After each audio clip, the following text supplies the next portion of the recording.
Hey everyone, this is Brett Favre, Green Bay Packers Super Bowl champion, and you're watching Packers Total Access Live, your daily source for Packers content. Go Pack that.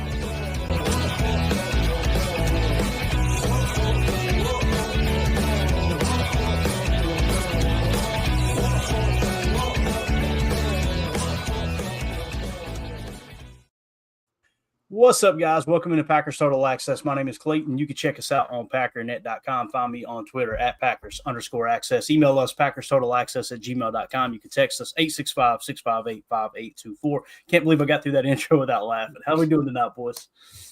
We're great. Get ready to go. I'm doing great. We've been having so much fun with that drop. Get ready to go. I am Coach. What's his name again? Johnson. Coach Johnson. Big Johnson over there. Anyway. Whoa. Family show, Clay. Family show. Get ready to go. So, obviously, we got some news to break that broke earlier today that involves the Packers in the North anyway, as coaching hires are starting to fall into place, all that good stuff. So we'll hit on that. I wanted to lead off with something just to get it out of the way, and then we'll dive into some of those headlines. Tim, if you can get me a screen grab ready, doesn't matter which one it is. We're gonna wear it out. Why does all the drops I hate have to do? Here we go. Get ready to go. Where are we going? Stop using go. Get on board, Jake. Okay. You left behind. So you like red light, green light better, Jacob? Then Sure. Okay, I like it. All right, Tim, you got that screen grab ready? Here we go, boys. So this was on a podcast earlier today. It was on the Games with Names podcast. Actually, not earlier today. It's when I seen it earlier today, which is Julian Edelman's podcast. And he had Cam Jordan, right, from the Saints. One of the better defensive linemen in the last decade, to be honest with you. Just a solid kind of he's a versatile defensive lineman. He plays inside more than out, but in a 4-3, he could play defensive end. And they were just talking specific. Thick. Yes, he is. They were talking about that was bad timing to say he's thick right when I said they were specifically talking about the sack. So we're talking about, obviously, the sack statistic here, all right? Go ahead and play this. And I want you guys to just kind of tell me if this sounds familiar or not. I think a sack is an overrated stat. Is it overrated? What do you think's better, TFL? Playing the actual game. Winning the game is what's important. But some guys get so caught up in like, I got to get sacks. And we look at it like, oh, he's the best because he had 19 or 20 or 22 sacks, but he's not worth a damn in the run. But we don't talk about it. He's a DPOY, but he's a liability on the outside zone stretch plays. Yeah. He's the best, but he swims B gaps and C gaps. And like the linebackers hate him, but you'll never know it. He's the best, but he runs past the quarterback all the time because he's trying to get around the hump. He does 11-yard He's playing Lamar Jackson and he can run for 40 yards and it's man coverage. That's his gap. And it's 3rd and 12 and the team shouldn't have any shot of getting that 3rd down, but you ran past the quarterback. But you got to sack the play before. Right. You look at the stat sheet, he's like, he killed it. What else did he do for the game? What impact did he have on the game? Is he a game wrecker? Absolutely. Strip, sack, fumble, nothing like it. But liability in all other phases, does that actually help your team win? Or now we're just praising you for the splash plays that you can't create? I agree. I think All right, so there you go. Obviously, that was Cam Jordan and Julian Edelman talking about the sack. Listen, we said it all along. The sack is a good thing, right? You get a strip sack, like you said, there's nothing better than that. You force a turnover, obviously. But this whole talk this year, I thought this lined up perfectly with what we experienced all year long. You've seen the run defense improve dramatically from last year, and the sack numbers went down. This is what we're talking about. This is how you take that next step as a defense. Now, listen, there are times that you want to turn those guys loose and let them use that. Like we showed Devontae Wyatt last night with the spin move, all that stuff, right? That's important. But like Cam was saying there, man, if you're not gap sound and you're not playing within the scheme, which that's where I do want to tip my cap to Kenny Clark. We've been on Kenny's case all year long. But, boy, you talking about playing unselfish. There was many times that he just hovering around that A gap, kind of hanging out. And you could tell that was by design, occupy the double team, make sure they don't create a rush lane up the middle and play the run first. So just want to get your all's take on that. And then we'll hit the super chat. And Jacob, I know you got limited time. I want to see what you want to talk about, man. Yeah, if you want to start with me, I mean, we've talked about it on this podcast multiple times. I know Ryan's talked about it, that pressures are in hurries. It's a very underrated statistical category, really. And you know, I really do think, like Cam Jordan said it best, like, yeah, the stat line, that's going to jump out. We've seen multiple players in recent history that quote unquote had a good year because they had 8 sacks, 10 sacks. When you look at all the other metrics, PFF grades, other statistics, Whether or not, like you said, it's I think D-line might be one of the harder statistical guys to grade based on like how they actually do help the team, quote unquote, win. You know, like the sack numbers are what's going to jump off the page, but the pressures, the hurries, and like the containment, the zone assignments, you know what I mean? Certain things that we don't, there's not a statistical category for if you had contain, you know what I mean? Like, or we don't know necessarily what, in this instance, Halfley's got you dialed up to do. So I think that means, yeah, right there, do your job. I'm excited about where this group is. Could they make improvements? I think, heck yeah, for sure. But, you know, that's where I love my boy Cox. He's got that pressure. You know what I mean? It's not all about a good sack. Sometimes you need pressure from Cox. Just a tip, though. Follow that up, Emilio. You've got the mic. I couldn't even get to the thick drop fast enough. But yeah, I don't even know where Jacob was going with that. Seriously. No, I'm kidding. No, for real though, Jacob. It's yeah, I mean, it's what it's going to go. Yeah, we need to, because we're going to be chasing that defense again. And I think that Really. Oh my God, dude, we got you, dude. It's off season. Emilio's packed it in. He can't handle it anymore. I cannot believe Jacob walked us down this line already. I'm crying. Oh, I think what he's saying is actually valid though, because there's no grade for Right. doing your job, right? There's no gap integrity grade, or and I think when we talk about football, you look at the offensive side of the ball. If you ask a guy to block and he runs out for a pass instead, that guy's going to get screamed at and probably pulled off the field. So when you flip to the defense, if you're an edge guy or you're a defensive tackle and you're being asked to stunt or twist or occupy a gap or a blocker, and you choose to rush the quarterback or you choose to over pursue in the name of, the almighty sack totals that you want on your stat sheet, then I think the same approach should be taken. You should be pulled off the field and, talked to by your coaches and realize that, this is 11 on 11 football. Nobody should have personal agendas out there. It's like Coach Len said, just do your job, Right. Okay, that's where I was going. Thank you.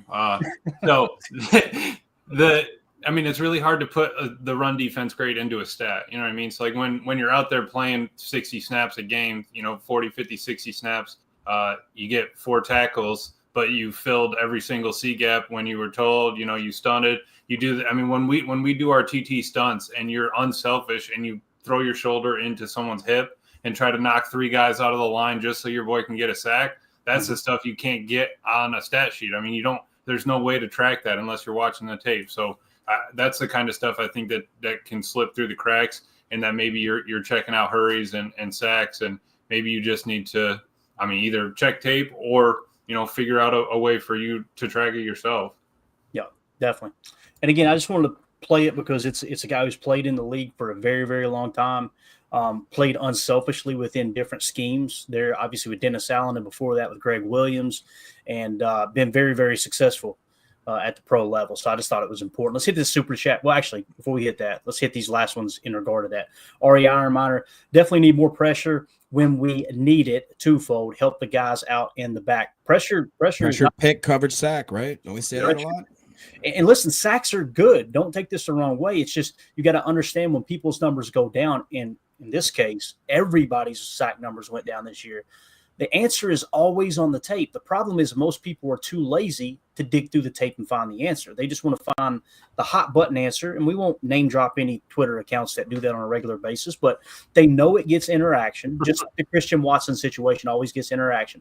If you call him soft, if you say he's injury prone or he's not a good receiver, those people who have tried to make a living on Twitter hating on the dude are going to come flooding in to try to validate it, right? It's just, again, the answer is always on the tape. Joseph says phase 2 of half transition coming next season. We'll see more pressures, but still discipline. See, that's the thing too. Finding the guys that truly fit the scheme and what you want them to do, right? Yeah. Sack numbers went down, but our run defense went up, and we had 31 turnovers the most since 2011. So yep. We got to pick our poison there. Exactly. Yep. Josh Martin with the super chat. Kupp might be available. Talking about Cooper Kupp. Would he fit with us? And he said this earlier. I want to hit it real quick. Josh Martin said, if Cooper Kupp is available, would it make sense to trade for him instead of Adams or signing Higgins? Oh, let's see. Cooper Kupp. I don't know what his contract situation is. So I saw today that if they were to cut him outright, that they'd save $15 million against the cap, and that he's only due like $5 million this year or something weird like that. Like, it was shocking. Got it. Couldn't So they he's just pretty much. re-sign him after they cut him though? I'm sorry. Or no? Could they re-sign him after they cut him? I- Like, can they save that money off the top by cutting him and then re-sign him to like Would that kind of be a restructure? Isn't that the same kind of? Maybe. You know what I mean? I don't know. To me, it would seem crazy that they would let him walk away if it's a difference of. I mean, even $15 million to me is not that insane. You know. Yeah. Ron said Cooper Kupp's cap hit is 38 this year. We're talking next year, right? So I'm getting ready to pull it up right now. Let's see. Okay. I don't know. I think I'm all the way off on the T. Higgins train, if that's what you're talking about. I unhooked that a while ago. Yeah. And that thing is still at the station. All right, I still think. Go ahead, Jake. No, just real quick. I still, like Clayton said a few episodes, Godwin, to me, the Godwin Adams are like A1, A-B, or 1A, 1B. But, Cooper Kupp, man, I love that guy. I really, really love him. So that'd be cool to get the late career resurgence here in Green Bay. All right, so here's what we got with Cooper Kupp's contract. 2 years left. You got 2025 and 2026. The cap hit for 2025 is $29.7 million. Oof. The cap hit in 26 is $27.3 million. Now, here's the dead cap attached. In 2025, the dead cap number is 22.2. So if they cut him outright, they would free up $7.5 million in cap space. All right, so that's what they're weighing out. Is it worth it to have Cooper Kupp back at the tune of? We can either free up $7.5 million. They can restructure as well. When you talk restructure, roster bonus $7.5 million and base salary $12.5. So you've got $20 million that you could potentially restructure. Play it on the safe side and save $15 million. You could free up that $7 million by doing a simple restructure and still keep your star wide receiver. I have a hard time believing Cooper Kupp's not going to be on that team next year.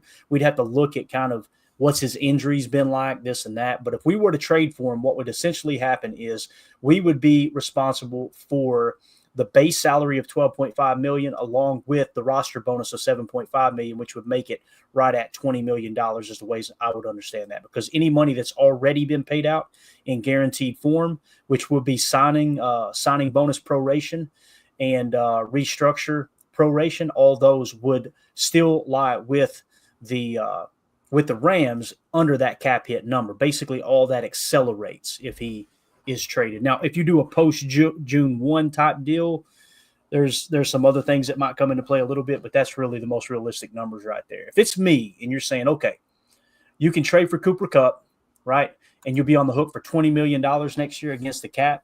Of course, we could restructure that as well once he gets on the roster, right? That's something that could happen. And it could be an agreement on the front side. I don't know, man. How old is he? How old is Cooper Kupp? What are we looking at here age-wise? Around 30, right? Let me see here real quick. It shows us. Yeah, he's 32. You're looking at a 1 or a 2 year fix is what you're looking at. Right? So, well, if we're trying to get over the loss of Christian Watson for pretty much a season, it's not the worst idea. Playing in the McVay offense as long as he has, he'd probably fit in pretty well here in this offense. Mm-hmm. I'm with you though. It's hard to say no to a guy like that because he's so damn good, right. But it's like, is that the guy? Let me ask you this: who do you want more? The Tay Adams train or the Cooper Kupp train? What are you really thinking here? As far as because either one of those, a veteran receiver at this point is exactly what that is. It's a 1 or 2 year max kind of scenario. What do you think about Drew's comment here? Saying based on how Goody talks, I don't think we're getting a big name wide receiver or a first round wide receiver. He doesn't seem to value wide receiver ones. Yeah, now the way he's sounding in his presser, they're happy with the receiving core we got. But also in the presser last year, he made it sound like Aaron Jones was coming back hell or high water. So, it's what are you going to listen to, right? I mean, he said they're not, opposed to it either. I mean, it went in. He was kind of talking about, we're not opposed to it completely, but it's got to be right, for everybody and stuff like that. Tim, if you're putting that water gun up in the air and you're telling me to choose, I would hook the locomotive up to Tay rather than Kupp or Higgins, honestly. What about Godwin? Yeah, Godwin. We talked about Chris Godwin. You know, if that Coach makes up a good point. He's only 28. Yeah, if he's good with that ankle injury and close to 100%, I'd put him right underneath Tay as far as my favorite. If you think about it, he has been the number 2 to arguably the best, most reliable wide receiver 1 since Jerry Rice or something. He's the first player to have 8 or 9 consecutive 1,000-yard seasons. Certainly the most consistent, right? Probably for sure. Yeah, you talking about Mike Evans? Mike Evans, yeah. Right. I'm just saying Chris Godwin maybe hasn't gotten to show what he actually has because he's got a guy. He's playing second fiddle to arguably an instant Hall of Famer. You know what I mean? Yeah, and I'm always going to revert back to, and this is probably a flaw because the game changes. What the all-time greats, the way they looked at roster structure, and it's wide receivers the last piece you put in place. Yep. And what that means is it doesn't mean you don't go get wide receivers along the way and try to find the right guy. It just means if you're going to make that splash, hey, we're going all in on this receiver, you better have every damn thing else in line or you're going to really screw yourself up. Look at the Bears. The Bears tried to do that. The Bears bought into the hype. Hey, we got this generational talent at quarterback. Let's go surround him with great wide receivers, and their trenches sucked, right? The Bears still suck. Perfect drop. So that's kind of how I see that. Anything else you guys want to add to that before we move on to this head coaching hires here? I mean, just adding to my point of hooking the train to Adams rather than anybody else. Get the vibe. Adam wants to come back. This is Bates. He seems to want to finish his career being happy playing ball after the Raiders-Jets stint. He's been here before. He knows the offense. I mean, all that stuff is key. Right. When you bring in a Godwin, you still have to learn it. And there's a good chance that you can get Tay with no trade capital, right? Because what I anticipate happening, I don't think a lot of people are going to be lining up the trade for Devontae Adams. There may be a couple swoop in there, but the Jets are definitely – he is not playing on that contract, right? Mm-hmm. They can cut him and free up something crazy like $25 or $30 million. So if they wait it out, he becomes a free agent. Now, obviously, the bid's going to go up a little bit, right? If you go in and trade for him and he agrees to the trade, you're taking him off the market so you don't have to bid against those other teams. Right. But I'm with you. I kind of feel like Tay, if you asked Tay, where would you want to play this year outside of a couple of teams like maybe a Kansas City Chiefs that's championship ready, you're probably looking at someone like the Green Bay Packers where you're going to go back to familiarity and obviously you want to win one for Titletown, the team that believed in you and drafted you in the second round. So yeah, would you take a pay cut to come back? Right. Kind of thing. That's the second question you got to ask him. Yeah. Let's clean up the chat real quick here. We got Josh Martin says, I'm not worried about Ben Johnson going to the Bears. The Bears will always suck. Amen. Get ready to go. Josh Martin says, Halfley expected not to get any head coaching job this year, according to Eli Berkovitz, which we've kind of talked about that all week. The writing's on the wall there. I'd be really, really surprised if Half does get a head coaching job. Boz says, sounds like they will lose their DC as well to the Jets, talking about Aaron Glenn in Detroit. And then Mountain Man Pack, very glad that Halfley will be back. Now we need a good D-line coach, which obviously the Packers are stirring the pot there, looking around the league. And Ron Sample says D-line coaching was a weakness also. We will see what direction they go there. That's something they're obviously looking to improve on. Now, the secondary improved immensely this year because Halfley being the DB whisperer and obviously Derek Ansley coming over, former DC for the LA Chargers, another guy that's really, really good with DBs. Now go out and find you a defensive line guru. That should be kind of the game plan there. But let's just walk around some of this coaching news real quick. Get ready to go. Jacob, you just go when you need to go, brother. All right. Don't feel like you got to make a formal announcement or anything, but stay as long as you want, man. Until we kick you out. So here's the breaking news earlier today. Adam Schefter, more years in Minnesota, the Vikings and head coach Kevin O'Connell have reached an agreement on a multi-year contract extension per sources. He was scheduled to be entering the last year of his contract, but no longer. There was rumors of teams calling Minnesota and looking to trade for KOC, and then you immediately think, okay, they're probably having in mind if they did that, Brian Flores will be promoted to head coach, and they just continue right on with this run that they're on. KOC staying in Minnesota, if I was a Vikings fan, I would be happy with this. To me, I would want him to be the head coach over B-Flow because you guys know I tend to lean toward an offensive-minded coach as a head coach as opposed to a defense. And that's where I think the Bears, I hate to admit it, but I think they did good with Ben Johnson. as good as you can. It doesn't mean he's going to be a good coach. He may fall flat on his face. But when you kind of take everything into consideration outside of Mike McCarthy, to me it would have been Ben Johnson, Mike McCarthy. I think Ben Johnson's probably the right hire. But here with Minnesota, anything you guys want to add to that? Any comments on that? It's going to be a tough NFC North moving forward. I mean, he wasn't a bad coach, got him to 14 wins. He did something right. So, yeah, it was interesting to see how the Vikings fandom wanted KOC's basically head on a platter after having did you say 15 wins? Is that right? Was it 14? At least 14, I know. Yeah, at least. And the guy with a quarterback who was yesterday's trash to every other team in the league that nobody gave a chance, a flying, you know what chance. And I think, I would have loved if they fired KOC because that would have been the stupidest thing they could have done. So somebody just brought up a good point in here. Joseph talking about how the NFC North opponents are light in draft capital this year. I think that may be one of the only things that's going to hurt a lot of these, other than the Packers. I mean, obviously we're going to be in Green Bay, Minnesota. Especially Minnesota. Like 4 picks or 3 or 4 picks or something. I believe that is correct, and I believe Chicago also kind of hamstring themselves, and Detroit maybe doesn't have a full slot as what they would. Even if they do, Olabasi, the guy that's the GM, right? Or I'm sorry, is it? I don't know how to say his name. Kwesi and Fonlo or whatever his name is. Kwesi. Don't be cussing on. Who? He was supposed to be this draft guru. Do you guys remember? He was supposed to be this really smart GM, analytically, really gifted. And all I see is, I mean, they've been lucky. What was it? The year before, they had the most one-score wins of all time in history. And then this year, they take a backup quarterback and absolutely run the table with him until you get into the playoffs. I don't think Brian Flores is going to ever be hired as a head coach in this league again. From all the horror stories I read about that guy and how power affected him, I don't know. Maybe Clay knows more about that than I do, but I feel like that this was a no-brainer. They had to bring this guy back. If they would have fired him and brought in Brian Flores to be the head coach, I would have thought I would have lost my mind. Just yeah, I think it would have been the wrong move for sure. Yeah, so in other words, this is not good news for us. That's the way I see it. Packer fans, this is not good to hear this. You were kind of hoping they would drop the ball.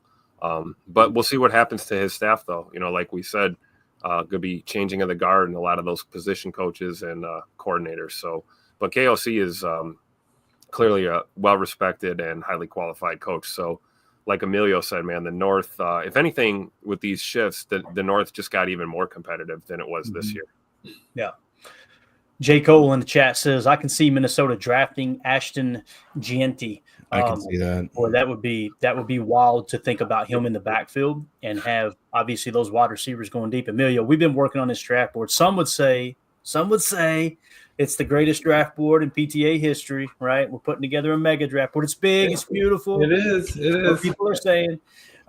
So with that being said, I'm sure you've noticed it too, as we've both been in there kind of looking around on the draft board that we're putting the information in. He might be our best prospect on the entire board this year. Yeah, that man might be gone in the top 5, almost guaranteed. He's unreal. Just the consistency over. I mean, from 22 to 23 to 24, he was top 20 the entire time. In entire college, that's crazy.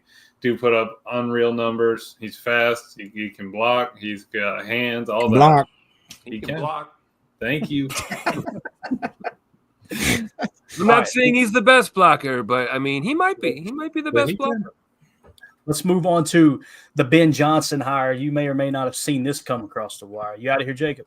No, just real quick. Dan Lange, just to put a pin in it, says the Vikings have 3 draft picks this year. I don't know if that's true. Chat, fact check that. But if that's the case, then okay, let's go. Yeah, let's go. So obviously they made their pick in Chicago with Ben Johnson. And here was the intro video he put together. I got to be honest, this made me cringe. Get ready to go. Many people on Twitter are saying, I don't see this dude leading the locker room. Relax being one, obviously, on Twitter. Here we go, though.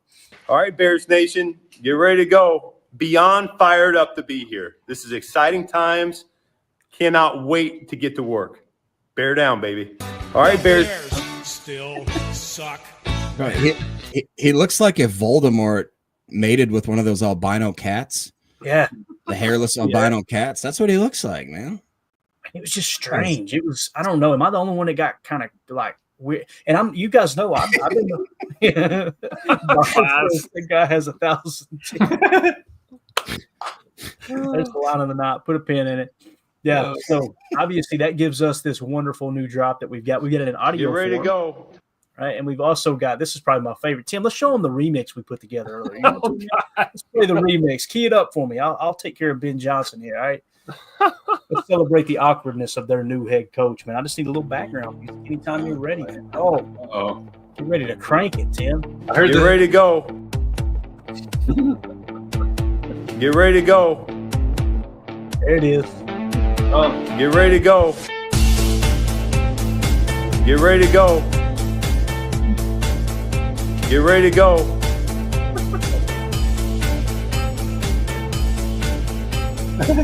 So that is at the end. You hurt me, bro. Good morning. I don't know, man. That was perfect again. Yeah. We didn't even plan it, did we? We just did. So anyway, Ben Johnson, how are we feeling about it, boys? Are we worried? Again, if I was a Bears fan, I would have wanted Ben Johnson or Mike McCarthy. I probably would have leaned toward Mike McCarthy. Super Bowl experience, help mold Aaron. People do not give Mike McCarthy the credit that he deserves in molding Aaron Rodgers in the player that he became. That quarterback camp that Mike McCarthy put his guys through, that's so famous in Green Bay, ball handling skills and all that stuff that they worked on, Tim. Obviously, I think he kind of gets shunned way too often being Mike McCarthy. But Ben Johnson would have been my second choice. Great offensive mind. Go get you a stud defensive coordinator, and I think they're going to be in a lot better shape than they were last year because they don't have a defensive coach at the helm. Yeah, I would agree. And I think the one silver lining in this too, like you said about Mike, is that, you know, the Bears got a first year head coach here. So there's always that factor, right? You've never been a head coach in this league. Some guys are naturals. Some guys do not handle it well, and they're better suited as coordinators. We've seen this time and time again in this league. One and done head coaches or 2-year head coaches, and they're back, you know, coordinating an offense or a defense. So that's a good thing. I think if the Bears would have hired Mike, you know, that really would have made things interesting, you know, being experienced and, you know, his grasp of the game and his offensive approach too. So I'll take it. We'll see how this goes. I'd be willing to bet first play from scrimmage is like, you know, a double reverse flea flicker, something crazy from that young offense there in Chicago with that first year trick play merchant that they have as a head coach. So we'll see. You never know. Yeah.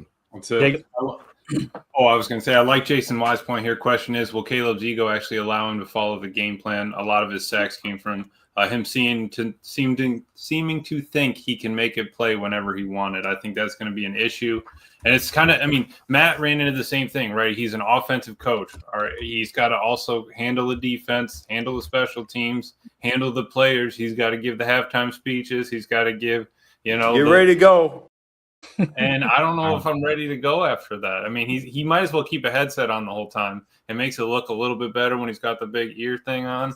But man, it's going to be hard to get me hyped to run into a wall. First of all, you and Jacob are both banned from the private chat. How do we block them from the private chat? Yeah.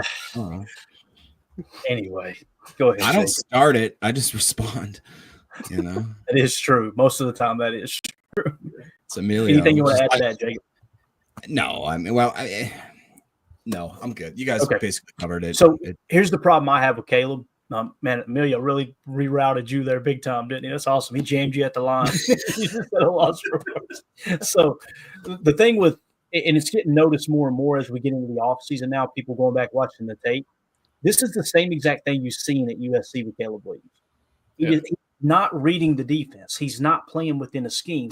It's a one read, tuck it and go. So much so that they pretty much admitted about 3/4 of the way through the season that whenever whoever their new interim head coach was stepped in, it became a, hey, one read and run offense because he doesn't know how to get from answer A to answer B. He doesn't know how to use his side adjustments. He doesn't know how to work from one progression to the other, whether it's a pure progression, a pick a side, a high-low read, whatever it is. He struggles with that. It's lock onto the one, crap, where's the rush? And I'm telling you, man, he at one point he was leading the league, and he probably ended up leading the league in sacks with over 4 seconds of time in the pocket. And people look at it and go, man, that offensive line's bad. The offensive line is bad, but a large majority of those sacks were him holding the football too long. Can Ben Johnson coach that out of him? That's going to be the big question, right? I think that's kind of what Jason's saying here too, because Ben Johnson can be a great head coach, and Caleb Williams not willing to or even able to learn how to read a defense and play within the progression and understand, like, he protected the football well. But you know how he protected the football well? He took 8-yard sacks. That's how he protected the football. And he refused to throw the ball away at all. That's why he had that almost crazy stat. What do you guys think about just when you said how it's going to translate Johnson's game from where he was? Because imagine you're a second in command, third in command, whatever he was, to the kneecap biter, right? The guy that's strictly emotional. I would honestly say that if we were all to be coaches, I'm Dan Campbell. Clay's going to be like a Ben Johnson. Tim's going to be like the defensive coordinator.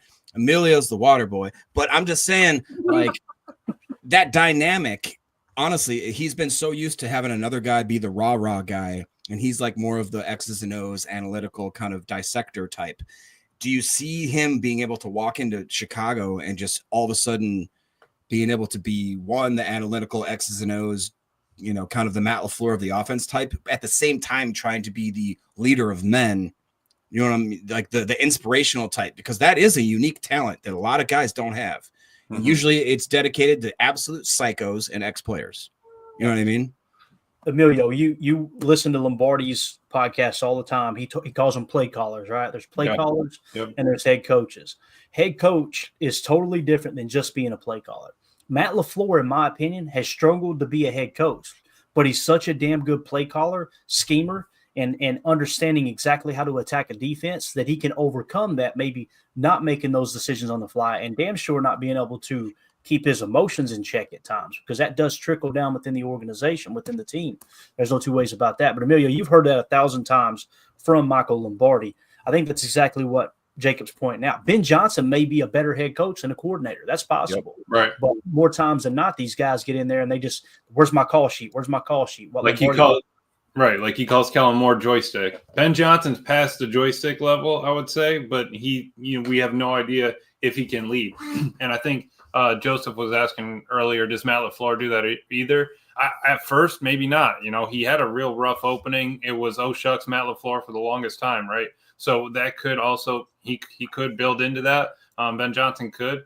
But I do think Matt LaFleur has definitely gotten better and succeeded at leading a team. I do think that the guys can actually like really rally behind him in what he says in locker room speeches and things like that. I think that he can scream at somebody on the field to, you know, produce, show up better on the practice field, all that stuff, and they'll respond to it. I just think that it's taken him time.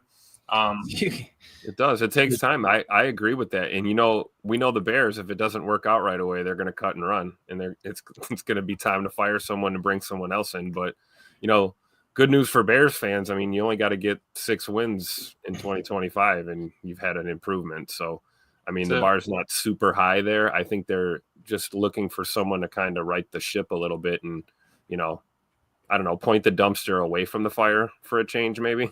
Just see what happens. Yeah. Okay. Yeah. I just want to say once again, Clayton is letting the circle of trust be invaded, and he's throwing up private chats. You're out of the circle of trust, Clayton. I don't make the rules here. All right, I just follow them. Let's see here. Yeah. So that whole Ben Johnson, Cliff Kingsbury, that's a good comparison, man. Cliff was money this year, right? Yeah. Obviously with Washington, right? I mean, he just took Jaden Daniels, and it was just – could you imagine Ben Johnson with a Jaden Daniels? Oh, my God, right? But, again, Cliff Kingsbury, when he was a head coach in Arizona, what did you see? Him and Kyler Murray going at it. And they had ties back to college where they got along pretty good, right? So the NFL obviously could frustrate anyone. That's for sure. He was battling, you know, Kyler's Xbox. That's Call of Duty. Yeah, it's Call of Duty's fault more than anything. Exactly right. United Bates, looks like the Vikes are expected to get a compensatory pick, so may end up with 4. There you go. Appreciate that info. Josh Martin says reports are former Saints head coach Dennis Allen will be the new Bears DC. I don't think that's a bad move. Get ready to go. I'm glad it's not Robert Saleh, though, to be honest with you, right? That would have been one that I'd have been like, oh, crap, right? So I'm not scared of Dennis Allen as a DC. I'm not. Do you honestly think that, sorry to interrupt, but that Matt LaFleur said to Salah, hey, dude, you're going to come here, you're going to be a consultant. I swear to God, if you go to the Bears, you're dead to me. And you are like, you know what I mean? Honestly, though. And it's like, do not even ask me. Don't text me. I don't want to see that you even talk to him. We're done. So. I feel like they're too good of friends. I honestly feel like they're too good of friends for him to do that to That's Matt. what I mean. Like, is it unspoken? Yeah. Is it like if me and Tim were interviewing for a job, I'd be like, Tim, don't screw me over. Come on the low. J. Cole says, not going to lie, I like the Dennis Allen hire for them too.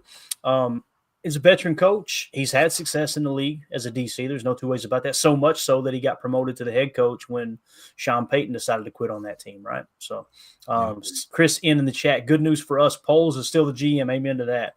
Cooking. Very well put. Let them cook. Let Poles cook. Yeah. Anything else you guys want to add to this head coaching talk around the NFC North? Is there anywhere that you guys see Mr. Michael McCarthy going? Man, that's a great question. Didn't he interview for the Saints? Am I thinking right? I think he interviewed for the Saints. Chicago kind of felt like his best shot, but that doesn't mean he won't get hired somewhere else. I know this: if somebody doesn't hire him, they deserve what they get. You're talking about a dude that's been one of the more successful coaches, not just in NFL or just recently, but in NFL history, right? When you look for all the boxes, right? When you're going to hire a good head coach, give me your top 3 priorities. I know I'm putting everybody on the spot. I can think of at least 2 for me, right? And some qualifications. For me, all right, can he get to the Super Bowl and win it? Most 99% of the coaches that you interview can't say that. He can say that. Hey, I've won one. I know how to do it. All right, cool. Can he mold a franchise quarterback and coach a franchise quarterback? Yeah, he's done it, right? And is he an offensive-minded coach? That he is. Obviously by default with the aforementioned. So that's kind of how I see, all right, what kind of head coach do you want? Now, can he delegate? Can he do what it takes to be a head coach as opposed to just a play caller? I think he proved that for a very long time. Now, listen, I don't know how many years he was here, but he was here longer. If you do something for over 10 years, guys, it's so rare that someone sticks with what they're doing in the same place after a decade. That's just human nature. So yeah, for me, I think it'd be silly if Mike McCarthy didn't have a head coaching job. That's just me personally. So yeah. And the only other thing I would say about the Bears is when they've been good, they have had defensive head coaches. So I don't know if this is going to play out for them super well, but that's just old history. I like what Prince said here. Jags and Raiders were supposedly in the running for Johnson. So maybe Big Mac will get an interview there.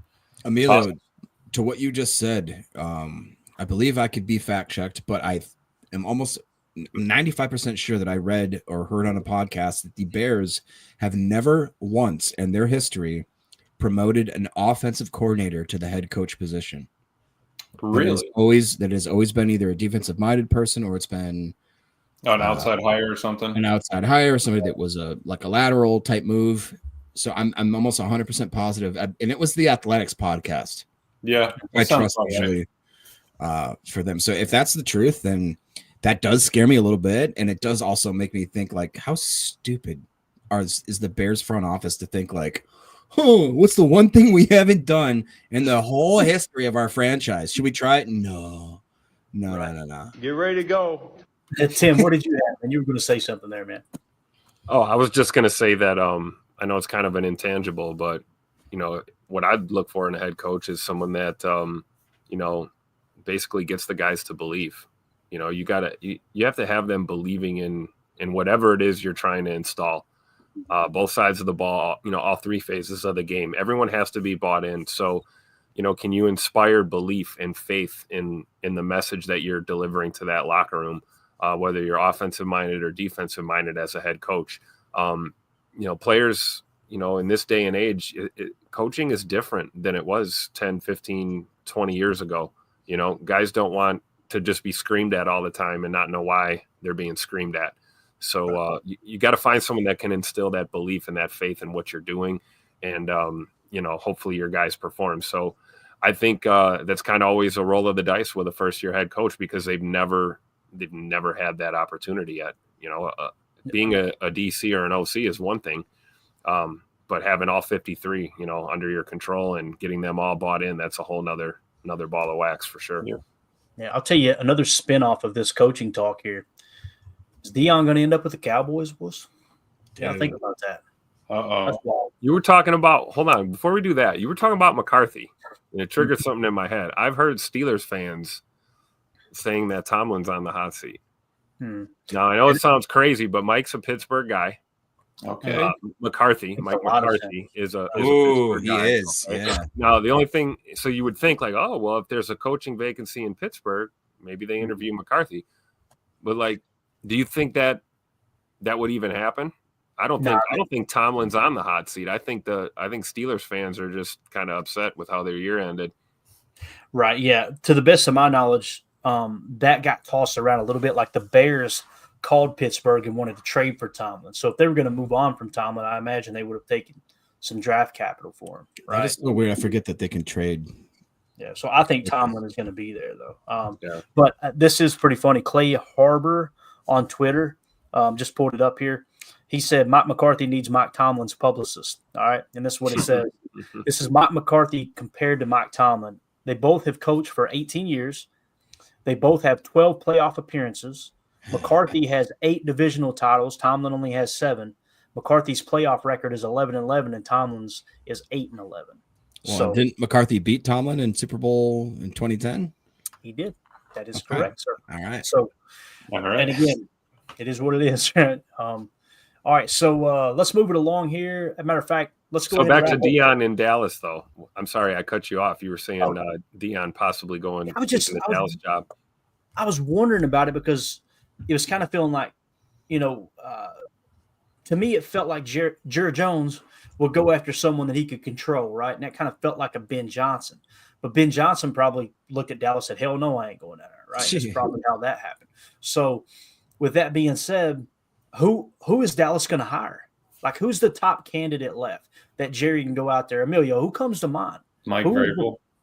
Mike Vrabel's with the Patriots. Patriots. Right. That's what I'm saying. That's it. There's no one left. And I heard Josh McDaniels is coming back to possibly be the OC over there. Did you guys hear that? And you watch, they will be unbelievable, man. Josh McDaniels is a hell of an offensive coordinator. They'll call Matt Patricia, get the squad together. To your Coach Prime point, both Shiloh and Shadur are in the draft this year. I don't. It's people close to Deion. I think Shannon Sharp said it. Pac-Man Jones said it. The only way that Deion goes to the NFL if he gets to coach his boys. That's what he said. So now I did not hear Deion say that, but people close to him are saying that. It kind of feels like they wouldn't have broken that trust. You know how much credibility though that he loses? Because wasn't he just Mr. I'm going to rebuild Colorado. I'm going to be here. I'm going to make this a staple. Like he did, but did he really? Like they got a lot of TV time, and but they beat no one. They really didn't. They doubled their win total the first year he was there, and then he took them to a bowl game the second year. Yeah, I understand it, but like he didn't bring them to like top 10 stat. I mean, he brought them into relevancy, and then they lost every single, real opponent they ever really went up against. In my opinion, I'm being hyperbolic there, but I don't see Deion actually taking over a NFL franchise, and I guess I could be wrong. That they would probably play for him, but do you see him? He'd have to be surrounded by really great offensive minds, right, and schemers and all that kind of stuff, because he'd be more of like that Dan Campbell. He's just the forefront of just the guy that's the name. He's the big name, the rah-rah, all that. That's what he did in Colorado too, man. He went and grabbed his coordinators were former NFL players and people that had instant credibility with the players. So I imagine he would approach it the same way. I could be wrong, but I want to say Warren Sapp was on his staff out there. Really? There was another former wide receiver in the NFL there was a bunch of former players that he just went and got a bunch of guys that they played against each other and threw them together. And like I said, Emilio, are you looking anything up for Colorado? I was trying to. I was just trying to see. Because I remember last week we were asking if they were both in the same draft. So they are both on the board, and Shiloh is definitely far enough away from his brother that if it did work out to the fact of, they were able to draft both of them, get them both on the team, even if he's undrafted, and sign him. I mean, that would be enough of a carrot for Jerry to dangle in front of Deion, I would think. Yeah, I would think so too. I'm trying to pull them up here. Yeah, PFF wise, this is wild. Listen to this. Somebody come listen to this. PFF has Colorado out of whatever there is 130 teams ranked 26. Their overall team grade was an 88.5. Their passing game with under Shedeur, a 90.1 was their passing grade. And then coverage grade. Imagine that. Deion Sanders' coach team, 89.6 coverage grade. If you went to their game by game here, they beat North Dakota State. They lost at Nebraska. They won at Colorado State. They beat Baylor at home. They won at Central Florida, lost to Kansas State, won on the road to Arizona, beat Cincinnati at home, won on the road at Texas Tech, beat Utah at home, lost on the road to Kansas, beat Oklahoma State at home, and then lost to BYU in the bowl game, which you guys know how bowl games are. But according to PFF, now maybe that could be some old Deion Sanders fanboys over there too, just grading them high, right? When they don't show us exactly how they grade the games and the snaps, then there's not much we can do, right? But speculate. So, it's going to be interesting though, man. If I got to be real, I hope he goes to Dallas. You're talking about a hell of a storyline. Jerry Jones and Deion Sanders back together. Sign me up, man. I would love to watch that for a season. That'd be fun. So, do you see Pete Carroll ever coaching in the NFL again? I mean, I don't know what it's. About drew a parallel. I'm glad I did. Pete Carroll. I know exactly what you're going to say. Pete Carroll is old, right? He's still chopping that gum pretty hard, though. He looks great for his age. Don't get me wrong, man. His back's probably in better shape than mine. But if I'm an owner of a franchise, I'm not hiring Pete Carroll to run it. It's kind of like the Bill Belichick thing. That's tough, right? If you don't immediately have a succession plan in place. For like, okay, if Bill hangs it up in a year or two, you're starting right back over again. If you could go hire, here's the coach in waiting, Bill's going to be the head coach, kind of the same thing with Pete. Maybe it works, but if I'm running a franchise, I'm going for the next young big thing. That's what I'm doing, man. Get ready to go. Exactly. Right, Ben. So that's going to do it for hour one. For those of you listening on the pod, we'll see you on the other side for hour two. We appreciate y'all. All right, Jacob's out of here. Jacob, have a good night, buddy. See you, fellas. You hurt me, Brett. Don't do that. On the way out. All right. So, there you go. There's your coaching talk around the league. Let's talk a little Packer player here. Bill Huber put this out. The Packers' Edgerrin Cooper, Hall of Famer Brian Urlacher, and DeMeco Ryans are the only rookies since at least 1999 with at least 80 tackles, 3.5 sacks, 13 tackles for a loss, and 4 passes defended, according to StatHit. So that's some pretty good obviously some pretty good company to be in there, fellas. I thought we would highlight that. It seems like every week we're coming up with a new flurry of statistics that just shows Edgerrin Cooper is going to be special. I know the coaching staff didn't think he was ready early in the year, but if I'm being 100% real here and a little critical, I'm still pissed off they didn't throw him on the field week one. Like, just get him out there and let him learn. It really makes me wonder, could we have won another game or two? Could he have been a little more prepared for the playoffs with that extra game or two? Of course, with that kind of workload on a college player not used to playing that many games, could have got hurt too, right, Tim? You never know what's going to happen. He had the leg injury, that cheated him out of a lot of camp. And I guess I got a little different look. I guess my take is that I'm kind of glad they didn't throw him out there too soon, because we could have had a Marshawn Lloyd situation with him and ended up losing him for the whole year. So better late than never. I think there's truth to the fact that you're right, Clay. If he had played, a full season, by his end of year stats would have been even more impressive than he already put on tape for us, So, but I do think that they were not handling him with kid gloves. I think they knew he was ready, but I also think, Goody and the boys over there, they know who they drafted, and you don't want to risk that, long term. So, I think that's ultimately why they didn't throw him out there right away. When the season started. But I think you're right, Clay, man. Going forward, this guy, get your Edgerrin Cooper jerseys. Normally I tell people to wait a couple years with the rookies before you go buy a jersey, because you never know how quick people can be out the door. But I think buying an Edgerrin Cooper 56 is a pretty safe bet right now. I think he's going to be in Green Bay an awful long time. I agree. And he's got the right attitude too, right, Emilio? Yep. Yeah. For sure. I mean, you get the Instagram pictures of Michael Myers coming out and everything like that. He's got that kind of dog. He wants to work, and I mean, he probably wanted all of that responsibility first week, right? But it's just you can't inundate the guy. Well, wait. I mean, he's just got out of training to do well in the combine, all that stuff. Now he's got to come out play football again at NFL speed.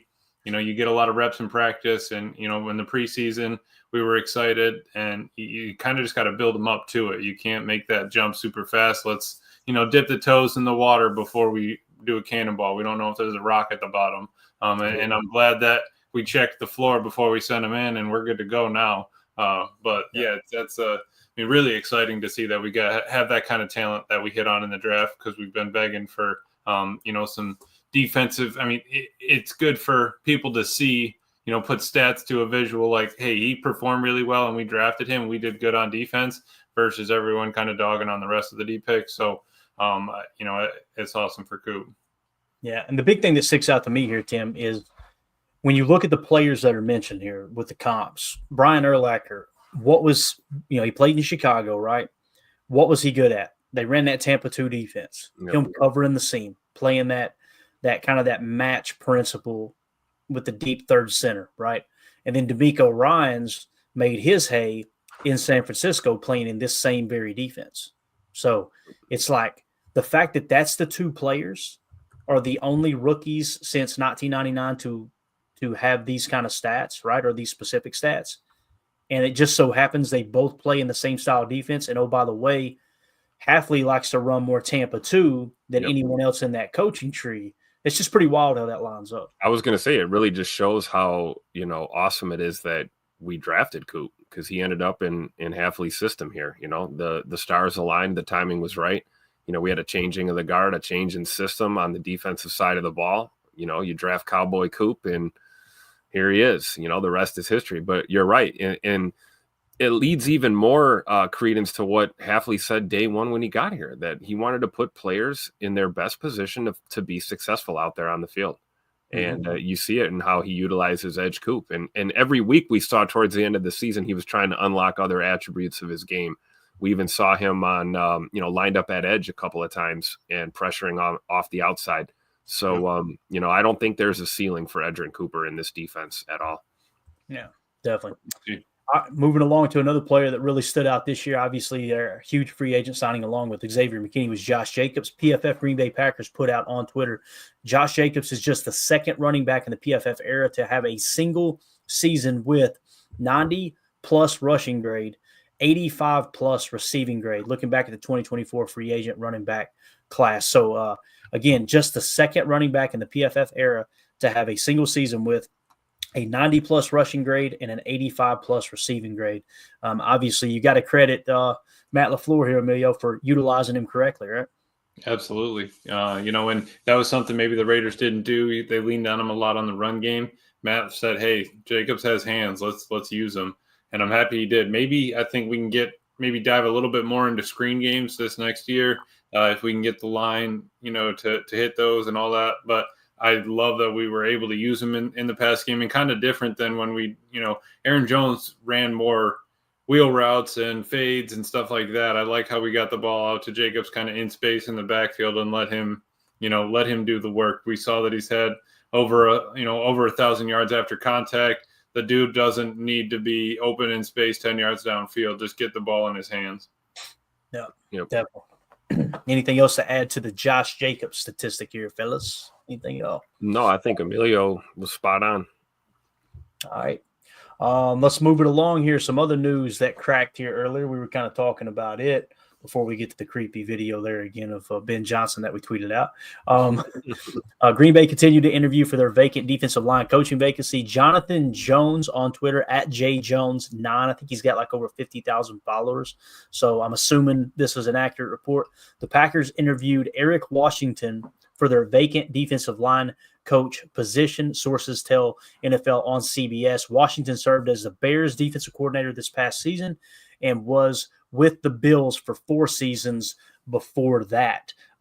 Listen, the Bears can be a dumpster fire at times, but that defense played really solid this year. I think we would all agree, right? Matter of fact, I'll go try to pull the stats here. I want to get your all's take. On the surface, what do you think about a hire like this coming from this Bears, kind of poaching this guy from the Bears defensive staff, seeing that they're going to have a complete shakeup over there? Yeah, I mean, I think you got to kind of look in every nook and cranny, like you say, Clay. If you're not cheating, you're not trying. Let's get them over here and figure out what they're doing. But I think you just have to get everyone's sort of take. Who's going to be able to fit Hafley's system?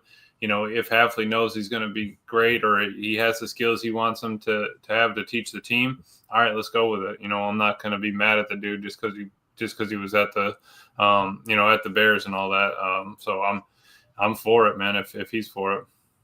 Yeah, I agree. I mean, coaches, players, front office, whatever. Sometimes you gotta do what you can to try and poach talent from within the division when you have an opportunity. And I think what you said is so true, Emilio. I mean, if the guy gels with the other coaches on the staff, he fits in with what Hafley's trying to accomplish. You know, you certainly got to consider it.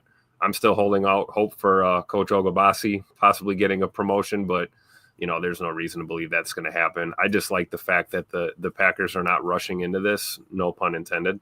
And they're just, lining up interviews and, seeing who's the most prepared and who fits the mold. And I have full faith in this organization to make the right decision when it comes to making a hire there.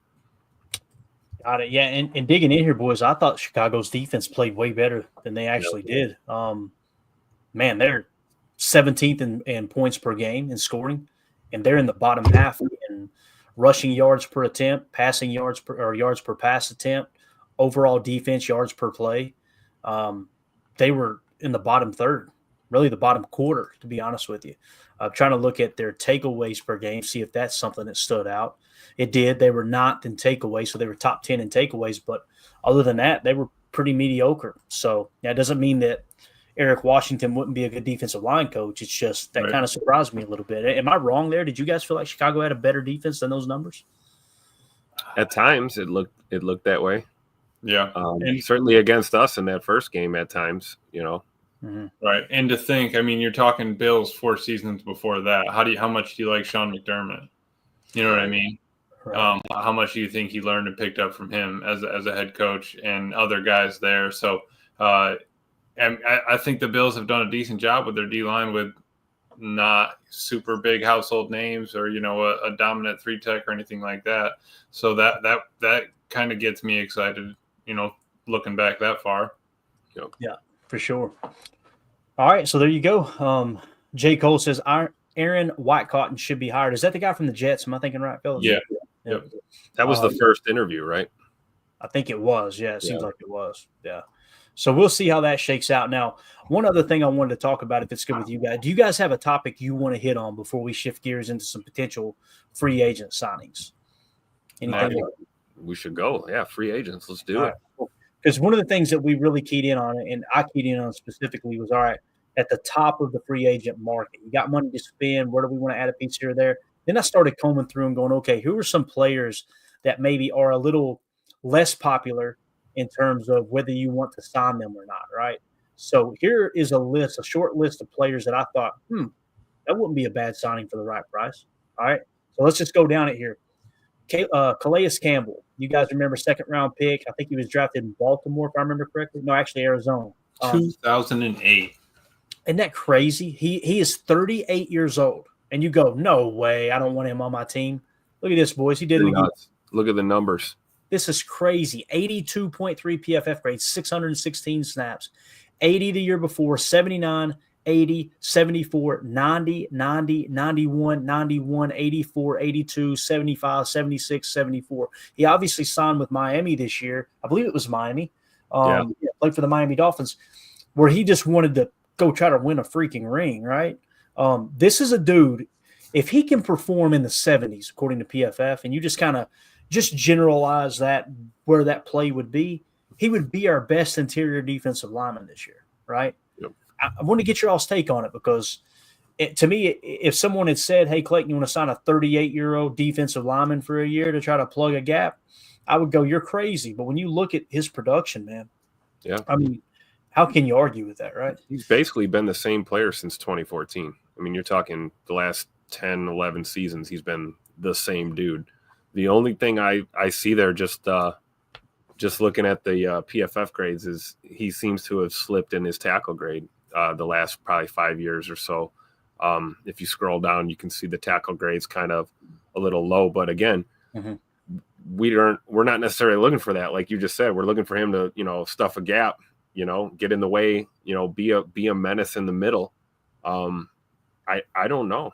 There's worse names out there to suggest. I mean, yeah, you see the tackle grades are kind of down since 2019, but good point. Yeah. I mean, like you said, though, you brought this up as, a 1 year fix, because that's what that would be. He's 38. I mean, it's a year-to-year situation for him for the rest of his career. But I mean, I'm not going to laugh at that at all. I wouldn't laugh that off. We can call him grandpa all you want. He doesn't play like a grandpa. Yeah, no doubt about it. Amelia, what do you think, man? You in or out? And again, it's all going to come down to the number attached, obviously, right? Absolutely. I kind of get where Greg's coming from, and I'm not sure on that tackling where we're trying to shore up all of that. Yeah. 38 going on 39. Do I want him in the middle? And no, not exactly. Just because, like, I want the dude. I mean, what's he fluctuating? Scroll up. How many snaps does he get in a game? 35, 23, 29, 36, 34. Let's jump to the last five. 43, 32, 37, 48, 35. He's a freak, man. So energy-wise, he still got it. I'm not opposed to that. The issue would be I would rather try to grab him maybe week 3 or 4 if what we have not working out, not panning out, if he's still sitting around. But he's a great player, so he's probably going to get picked up. But it would be one of those where I would kind of wait for a yellow sticker to hop on. Yeah. For sure. He's a dude who would totally fit in here, though. As far as off the field, that type of guy totally would fit in Green Bay. And again, we're talking about, people see the tackle grade, and I've seen people in the chat going, how's his grade so high? Look at his run defense. His run defense, that is him doing his job on defense. The tackle grade is exactly what it sounds like, his ability to tackle the ball carrier, right? Pass rush has been solid, been kind of steady, you know what I mean? Nothing crazy. But the other thing is, I'm sure he plays very, very, very fundamentally sound. What's the big thing we've been talking about all year long? How many times did Barre get flagged for something? Yep. How many times did guys line up off sides? This is what you get in a veteran player. Yep. And again, it's fun. Campbell's not going to line up on the ball. Promise you that. Not going to happen. And again, it's fun being the youngest team in the league, but the youngest team in the league has never won the Super Bowl. So it's like, if you're going to plug and play veteran players, these are the type of guys we're talking about. And again, for me on the surface, it'd have to be a really, really, really team-friendly deal, $3 or $4 million for the year. I don't know if he would go for that. And here's the thing. That wall's got to be coming, right? If it hits this year and you pay somebody $8 or $9 million to come in for 1 year, you're screwed, right? You kind of screwed your whole defensive line room. So Respect Oranges says Campbell is at an age where he can tell if a storm is coming just by the aching in his hip. I relate to that. Let me tell you right now. I relate to that. All right, moving along to the next one. A lot of people are going to get excited over this one. We got an edge defender. Y'all ready for it? Khalil Mack. All right. Return of the Mack. 33 years old, right? If you put him opposite of Rashawn Gary and throw him into that rotation, how much money would you be willing to pay for 1 or 2 years of Khalil Mack? Now you think, okay, he's old, Clayton. He's probably going to hit the wall. Look at these PFF grades, fellas. This year, 90.2. Last year, 91.8. 71, 73, 92, 86, 90, 90, 92, 91, 86. If you get somebody in the 80s, opposite of Rashawn Gary, for the right price, and again, I don't think Khalil Mack's going to line up and say, I'll pay for pennies, I don't think that's going to happen. But that's another player that does kind of pique your interest a little bit. What if we went out and drafted, let's say we drafted one of these top guys like a Walter Nolan fell to us, right? You took him with the 23rd pick. And in free agency, you sign somebody like Khalil Mack to a 2-year deal, which is essentially a 1-year deal at 33 years old. Imagine a defensive front with Rashawn Gary on one side, Khalil Mack on the other. You got Devontae Wyatt and a young Walter Nolan rotating in and out with Kenny Clark, who Kenny's is what it is. We think his best football is probably behind him. At least that's what the recent tape suggests. And then, of course, you got Carl Brooks behind that. That feels like you really bolstered the trenches, right? Now, the reason that I feel like we really, really struggle against the Eagles is on the offensive side of the ball in the trenches. But This is just one of those players. I'm just kind of thinking out loud here. What do y'all think of somebody like Khalil Mack for the right price? Yeah, let's go. I wouldn't mind seeing him back in the North, with us, for a year or two. But like you said, Clay, he's not. There's no sweetheart deals with him. He's about his paper, right? But we remember he was a menace when he played for the Bears. He was a problem for us 2 times a year, every year. So I think he's still got gas in the tank. He's not, this guy's on the wrong side of 30 also, but looks like in good shape. I see he took a dip in snaps compared to 22 and 23. I don't know if he had injuries this year that he was dealing with, but that dude's a physical freak, and we're talking about a 1 to 2 year patch here. We're not talking about the future of our defensive front. So I'm not opposed to him at all. As far as the fitting in part, I don't know. I don't know what type of dude Khalil Mack is, but I think he's a hell of a player, and I'm not opposed to bringing him here for 1 or 2 years. Looking at his market value, and again, Emilio, this can be off sometimes. It's typically a little bit more than this. What would you guess his market value is according to Spot Track? 20 million. Lower. 16. Lower. 13. Lower. 11. They got him at 6.8 million. Are you serious? You could get Khalil Mack for 6.8 million, sign me. Okay. Do I think that'll happen? I don't. But that's where the market value is. Just wanted to mention it. And the comps they drew out was a Kyle Van Noy, Brandon Graham, Jadeveon Clowney, and Bud Dupree. There's multiple reasons why they drew those comps, obviously. And it kind of compared, different things. Game played percentage, right? Khalil Mack, Tim, to answer your question, this year, 97% is what it said. So it must have been something where their offense had the ball far more often. And that makes sense with their boy, Coach Harbaugh over there running the hell out of the football, right? So they probably control the time of possession a little bit more. Tackles per game, he led all of those guys with 2.33. Sacks per game, he led every one of those comps at 0.70. Fumbles, forced fumbles per game, he led all of those comps at 0.70. Stops per game, he led all of them with 2.27. Quarterback hurries per game, he led all of them at 2.82. And his rating was a 91. Now, what they're taking off of is obviously the age, right? The median prime percentage change and the average prime percentage change. And that's where they came up with 1 year, 6.7 million. But go ahead. Yeah, I'm going to always support my alma mater boy there. But honestly, out of everybody that's over 30 that we've talked about bringing in, wide receiver, everybody, I would say that Khalil would be – I would honestly probably pull Khalil before I would pull Tay. And just say, hey, if we're going to bring in a dog opposite of Gary and keep that rotation, it's not like we didn't have Preston Smith at the beginning of the year and expected him to produce, right? So I mean, yeah, we gave, Cox and Mosby a bunch of reps and LVN got out there more and all that stuff. But if we think that that's something that could take us over the edge, I would 100% bring him in. Yeah, Ron Sample makes a great point. Matt got some one-on-ones with Bosa on the other side. Good. He's going to get more one-on-ones with Rashad and Gary on the other side. They got to pick their poison, right? And again, do I think this will happen? Probably not. We're just weighing out some different options.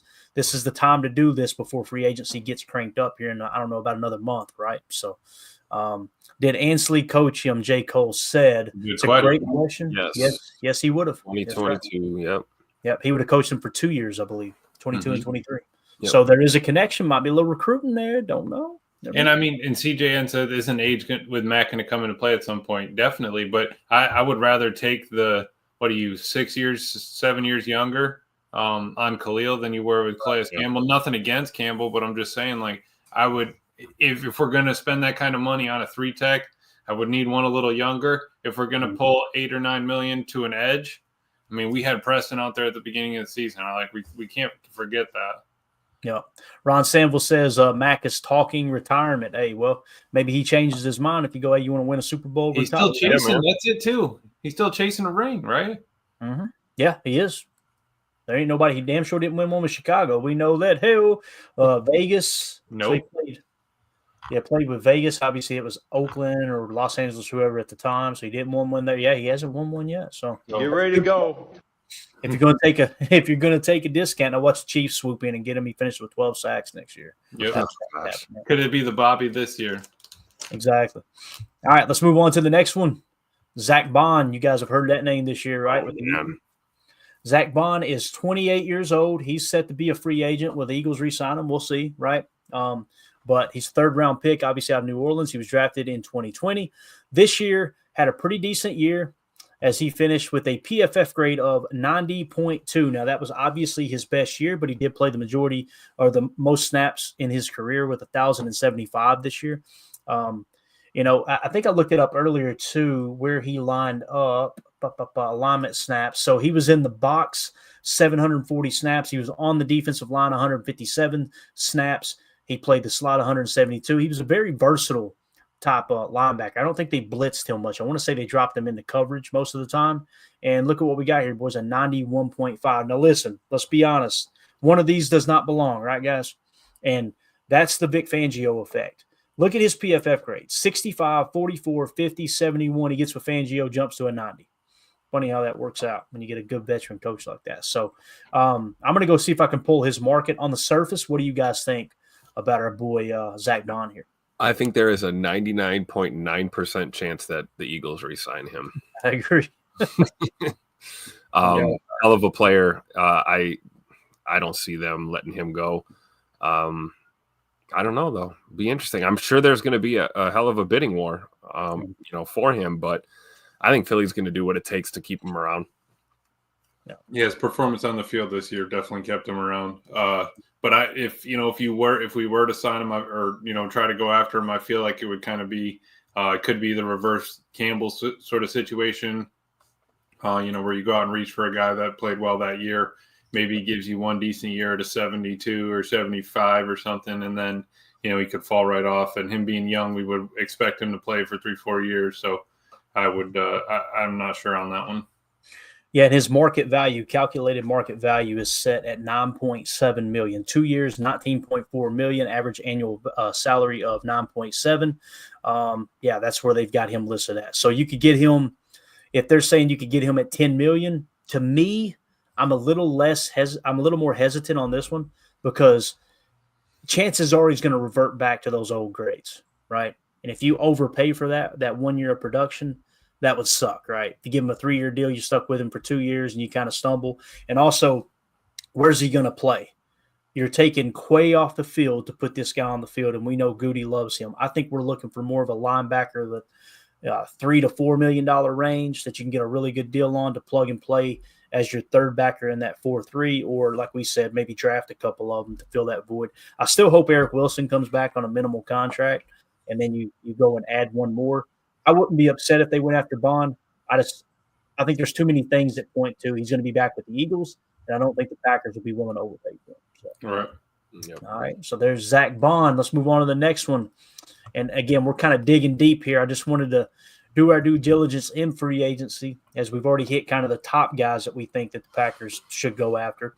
Here is one, Derek Barnett from the Houston Texans. Similar defense, obviously, this year. PFF grade of 74.2. Last year, he started in Philly, went to Houston later on. He had an 82.4. So last 2 years, he stabilized pretty good. You feel a little bit better about him than Zach Bond in terms of, hey, this is who this guy might really be, especially in this similar defense, right? The Fangio defense is going to be a little bit different than what Hafley runs, obviously. So what do you guys think about our boy Derek Barnett here, man? Obviously, he's when you look at what position he's playing, I'm trying to remember, is he edge? I think he's in the got him listed as an edge, yeah. I think he's an edge, if I remember correctly. Let's see where he lined up at. Defensive line, 413 snaps. So, yeah, all 413 snaps were on the defensive line. So this is a guy that you may be able to bolster your defensive line up with some veteran presence there like we talked about as well. Yeah, and he's not super old, right? 28, he'll be 29. Yeah, I think it'd be fun to watch a little tape on him. I'm not super familiar with his game, but what's the market at on him? I'm going to see if they've got one. They may not have one, but let me just double check here. I'll let you know in just a second. Because at 28 going on 29, that's not necessarily a 1 or 2 year deal. You could get a little more out of a guy like that. There is no market value on him, but his most recent contract here, his cap hit was $1.9 million with Houston. That was So, talking about good about value. somebody really affordable, probably. That's what I'm saying. Yeah. Go Vols, Clay. Go Vols, and he was a first round 14th pick. Yeah, he's a That's former our Sammy Vol, but Watkins this year. he That's got our a Sammy nasty- Watkins. he's a former Vol, but he got a nappy beard, man. He need to clean that up or something. That's rough to see right there. You know what I mean? I'm just saying. So there is another one, Derek Barnett. I keep wanting to call him Nick Barnett, and it takes me back to really, really great memories of a former linebacker there in Green Bay. Up next, we got another defensive lineman here. And, Is he a 3-tech? He's an edge. He's an edge Oh. defender as well. I'm telling you, man, the defensive line, outside of Calais Campbell, I found myself going, nah. So Yeah. we're just kind of combing through and look at these other positions. We got Shaquille Barrett from Tampa Bay. This year, obviously, he didn't play many snaps at all, only 17, as he was coming back from an injury, I believe. And again, PFF grades, let's go present day and go backwards. 75, 73, 68, 81, 74, 77, 74, 82, 84, 74. So he's been a solid player. If let's assume the injury is healed, everything's good to go there. What do you guys think about somebody like Shaquille Barrett? I'll see if I can pull up the value on him real quick. Edge defender, by the way. 6'2", 250. Played at Colorado State, drafted in 14. He would probably be maybe third on the list. Honestly, I would say Mack, the Houston guy, Barnett, and then Barrett here would probably be my order. He looks like he plays more like a 3-4 kind of linebacker, being at left outside. So that would be my only other worry. Bringing him in as an edge, turning him into a 4-3 kind of thing. That would be my only pushback. Yeah, and there's no market value, Tim. His contract last year, though, is showing his cap hit as $134,000. That's got to be wrong, unless he was one of those outside of the top 51. It says his base salary was 1.2, and he is an unrestricted free agent this year. So, I'm with Emilio on this one. I think maybe towards the bottom of the list. If you're going to look at them, because that's true, man. You got to consider, the whole round peg and square hole kind of thing. Will he fit into what we're trying to do? Right. But I don't know. I just feel like at edge, I want to get better. We can always get better, but I don't know about taking a chance on this guy. So Turtle says, "F all these ancient dinosaurs. Go get Jack Sawyer." Jack Sawyer is a dog. He is a dog, no doubt about it. All right, so there's Shaq Barrett. Emilio, anything to add to it? No, I think that's it, man. He would be lower on the list for sure. Yeah. All right, up next, Tutu Atwell. You guys remember that name earlier this year? I looked down and said, dang, he's going to be a free agent this year. So wide receiver from the LA Rams. He would already know the terminology, pretty much know the system, as Matt LaFleur runs a Sean McVay offense. Way more of a Sean McVay offense than a Kyle Shanahan offense, that's for sure. We played against him. We talked about, I remember leading up that week going, hey, Tutu Atwell's a dude you got to watch for. They'll play him all over the place. They use him as their F a lot, which means he kind of lines up looking like a Z and ends up being the slot motion guy. Jaden Reed is kind of our F. What's crazy is these two are very similar in that regard. Jaden Reed played a lot of Z at Michigan State, and really what Tutu Atwell did was play a lot of Z with the Rams to try to fill that gap while their two studs were out. Now, when you look at his grades this year, 72.7, last year a 68.3, this year a 70.1, 68.3, and then this year a 72.7. And when you look at where he lined up, this is what I'm talking about. He was in the slot 36% of the time and out wide 63% of the time this year. The year before, in the slot 43% of the time, out wide 56% of the time. And then the year before, he was primarily a slot receiver at 54% of his snaps and only 44 outside. So his outside lining up wide split increased to this tune starting at 22 from 44 to 56 to 63. And again, a PFF grade. Pretty solid there to 72. What do you guys think about him? 5'9", 165. Does he help fill a void while Christian's out? He's obviously the totally opposite receiver from Christian, but he can be another dude that can run the jet sweeps. He can also be a guy that can line up Z or in the F. He knows the offense. It might free up Jaden Reed a little bit for the right price, of course. And I'll try to pull up his market real quick too. Not opposed to it, but he would not be my first choice. Got it. And I think you hit it on the head. He's not going to fill the void of Scoot not being there, and adding some depth behind Reed, yeah, that would make sense. And he's only got a couple years on Jaden Reed. Drafted in 21, so he's 25. I think you'd have to commit to more time too. He'd probably be looking for a longer, right? More like a 3 to 5 year deal kind of range. I just, I don't know. I've said it before. I want a big body receiver, someone with good hands, decent speed. Whether we have to go to the draft or, we got to get Tay back here, whatever it is. But I'm just not interested in sub 6 foot, skinny, short receivers. Got it. If that makes sense. I'm a little biased, I guess. Tim said he wants some meat on the bone, Emilio. You know what I'm talking about? Yeah, I hear that. Get ready to go. Yeah, and I would be on that, but I think I have that kind of same doubt there. But Devontae Smith isn't much bigger than 170, I would say. So if you can play, you can play. A couple of guys in the chat saying, can he block?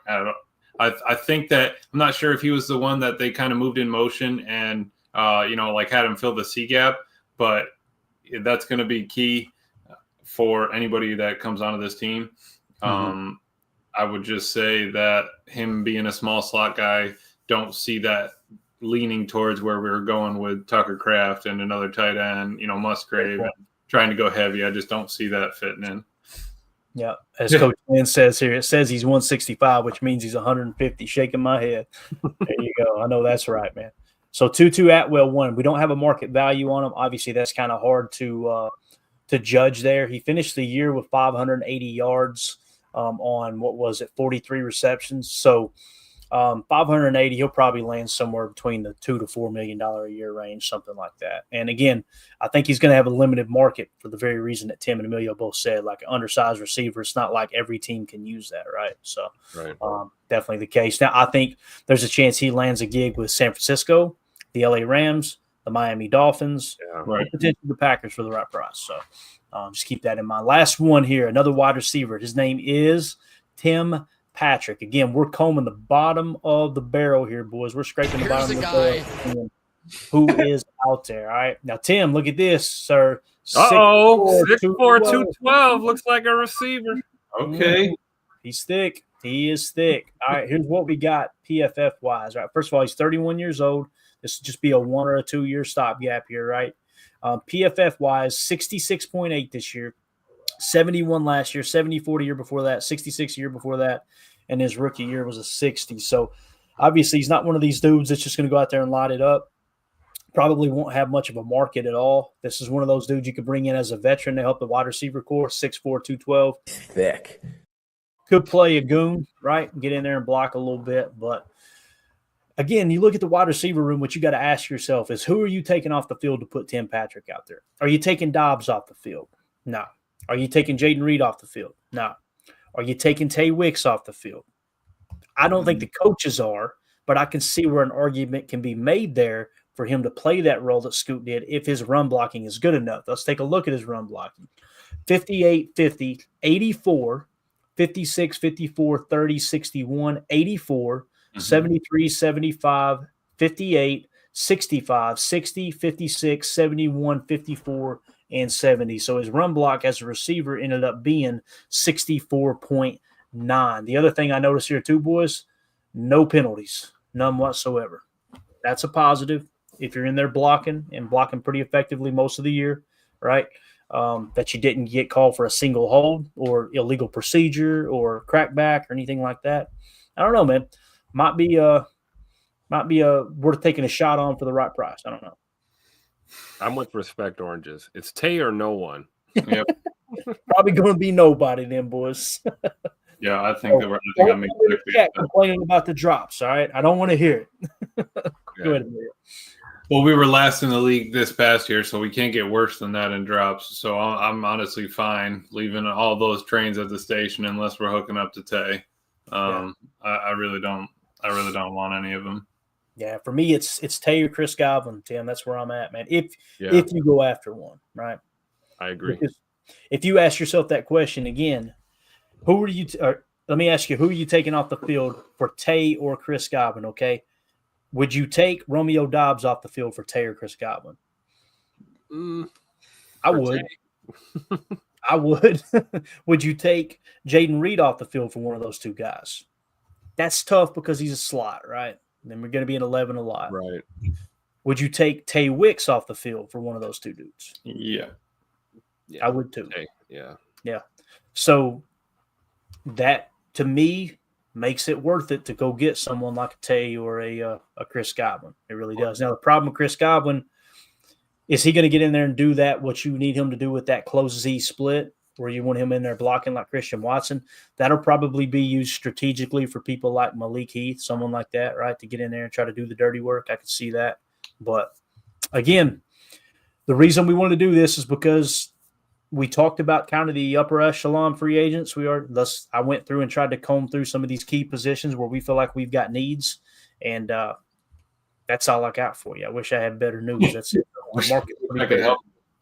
Yeah. I think when it comes to receiver, we just, we do the right thing, right? We just go ahead and draft Jaden Higgins in the draft, and well, there you go. So, you got multiple options, obviously, in the draft if you want to go receiver. I hope they don't do that in the first round unless they just got an absolute slam dunk grade on one of these guys. When I look at my cheat sheet here, the receivers I'm excited the most about, you got Tataro McMillan out of Arizona. You got wide receiver Xavier Restrepo out of Miami. You got wide receiver Jaden Higgins, you were just talking about, Tim. Wide receiver Jack Beck out of TCU. Wide receiver Jalen Royals out of Utah State. Tez Johnson out of Oregon. Trey Harris out of Ole Miss.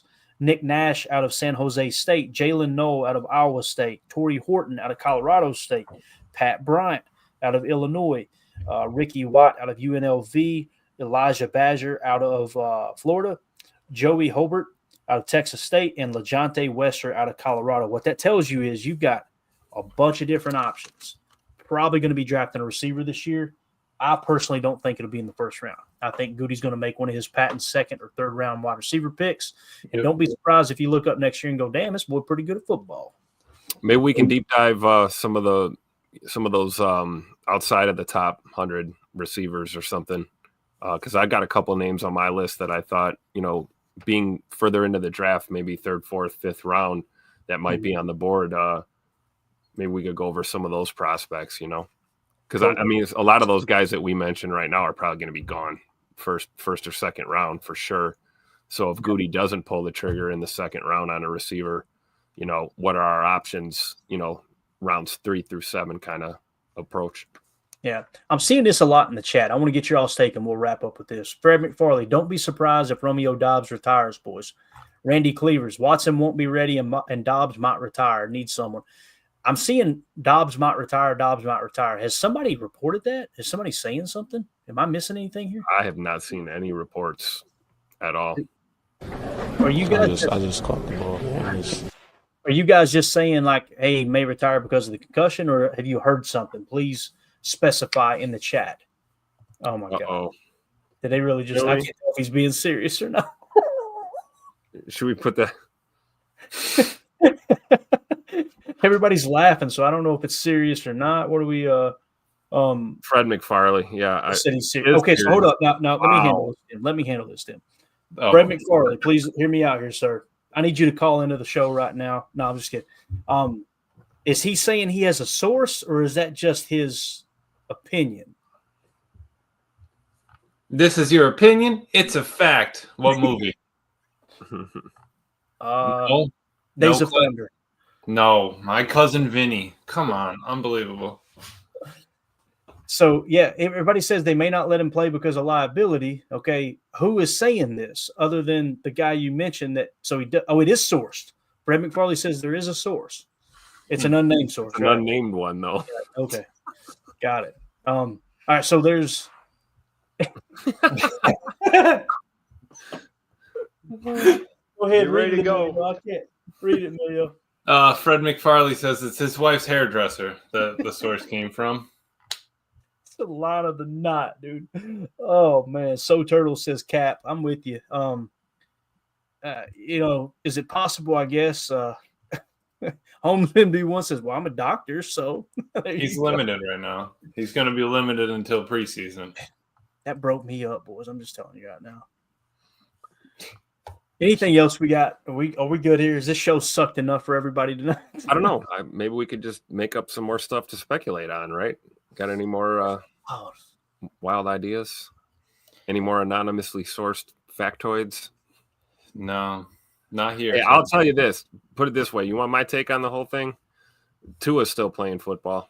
Mm-hmm. Everybody said he's gonna be done. He ain't gonna do it. He's gonna retire. He did too much. Yeah. They took your jobs. Yeah. Now Greg Rice is really trying to get us canceled. He says, "Quick mock draft." Oh, not tonight, Greg. I'm tired. I'm tired, boss. I'm tired. Listen, we woke up this morning. I woke up at 6 o'clock this morning under the covers, right? And I'm sweating. I'm like, man, looking it's like hot. this. Yeah. I woke up and I was hot. I was like, man, why is it hot in here? And I realized, why's my fan not going? Oh, the power's out. Okay, got it. I'm going back to bed. I woke up 15 minutes later and my teeth were chattering because it was 9 degrees outside. And I'm telling you, it just plummeted in the house, boy. Mm-hmm. So we didn't get it above 57 degrees until like 3 o'clock today. Oh, my God. Anyway, I know y'all wanted to hear that, right? And this is, as Rick says, right after the food poisoning, right? How's the food poisoning? It sucked. It sucked bad. Once again, Mandy poisoned me. It's twice now. So just so you guys know, if Clayton magically disappears off the face of the earth, you boys keep this thing going, okay? You got all my passwords. You're good to go. Keep it rolling along. We'll see you on the other side. You know what I mean? One of those deals. So anything else? No, see you in the morning. Yeah. Right. There you go. Emilio, in the morning. You heard it from a fan? No. I got to grind stumps tomorrow. All right, got it. Sit your butt outside. That's it, guys. We're out of here. Me and Tim will be back first thing in the morning for a Good Morning Lambo. Emilio will be grinding stumps over at the Oval Office. Everyone have a good evening. And we go. Bye, guys.